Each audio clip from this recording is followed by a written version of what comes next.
ওম তৎসৎ। বাংলাদেশ বন জীব পরিষদের কাঙ্ক্ষিত কার্যালয় সেই জায়গাটা দেখাচ্ছেন জমিদাতা বাবু হিমাংশু চন্দ্র বর্মন, নয়নপুর, ভালুকা, ময়মনসিংহ। অনেক চাওয়া পাওয়া, সেই চাওয়া পাওয়ার সেই জায়গাটি আজকে আমরা দেখতে পাচ্ছি। অনেক নেতৃবৃন্দ এখন আলোচনা করছেন বাংলাদেশ বন জীব পরিষদের এই জায়গাটি কিভাবে করা যায়, জায়গা নির্ধারণ কীভাবে করা যায়, জায়গার কাজ সম্পর্কে একটি মহতী অনুষ্ঠান হতে যাচ্ছে। সেই নয়নপুর নাট মন্দিরের পাশেই পশ্চিম পাশে বাংলাদেশ বন জীব পরিষদের যে কার্যালয়, প্রধান কার্যালয়, সেই কার্যালয়ের জন্য জায়গা নির্ধারণ এবং কীভাবে কী করবে সব আলোচনা হচ্ছে। বর্মন জাতির জন্য একটি ঐতিহাসিক একটা কার্যক্রম আজকে দেখা যাচ্ছে।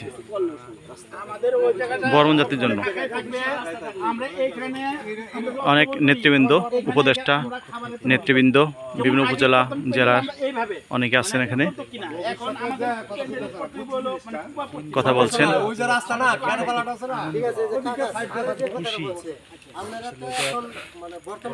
বর্মনদের ইতিহাসে এই প্রথম একটি কার্যালয় হতে যাচ্ছে।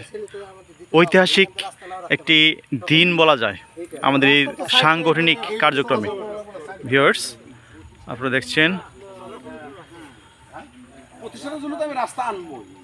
হ্যাঁ, পাশে মন্দির, কীভাবে কী করলে ভালো হয় সেই বিষয়গুলোই বর্মন উপদেষ্টা সদস্যবৃন্দ কার্যক্রম চালাচ্ছেন, কথা বলছেন। অনেক ভালো লাগার মুহূর্ত, মহতী সময়, মাহেন্দ্রক্ষণ বলা যায়। কারণ এই কয়েক বছর লেগেছে শুধু বর্মনদের বিভিন্ন এলাকায় ঘুরে ঘুরে চেয়েছিলাম যে কার্যালয় করা যায় কি না, কোথাও না পেয়ে এখন হিমাংশু বাবু নিজের ইচ্ছায়, সদিচ্ছায় এই জায়গাটি দেওয়ার জন্য সিদ্ধান্ত নিয়েছেন। দেখুন ভিউয়ার্স, কথা বলছেন সভাপতি, দেখুন।